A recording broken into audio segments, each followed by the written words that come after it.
So we talked about how it's windy all day long here on this Monday, October the 20th, but the question a lot of you've got and you've been asking me, why is it so windy on this Monday, October the 20th? And why is the north side of the metro area getting so much more wind compared to the south side of things? Let's get into that. First of all, here's the broad picture in terms of what's going on in the atmosphere here across the western U.S.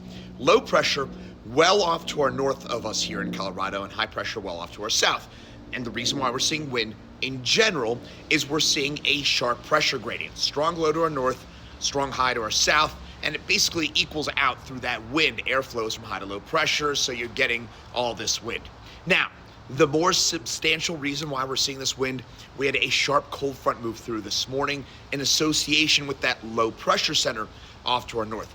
That low pushed in a lot of this heavy, dense cold air. It came in sweeping from the north, and it downsloped off of the Cheyenne Ridge. If you're unfamiliar, in between Cheyenne and Fort Collins, Colorado, Cheyenne, Wyoming, and Fort Collins, Colorado, there's a little narrow budge in elevation, about 6,000, 6,500 feet in elevation.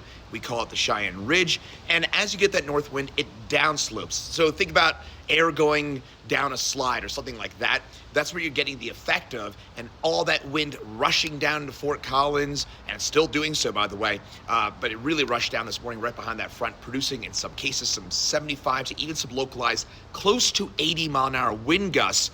But as it downsloped, it kind of stopped as it got closer and closer to Denver, or it slowed down a bit. And that's why the south metro area not seeing quite as much wind as the north metro area earlier on today. So again, that cold front, and of course the broad picture, that sharp pressure gradient with that low to our north and that high to our south, that's the reason why we're seeing all that wind today.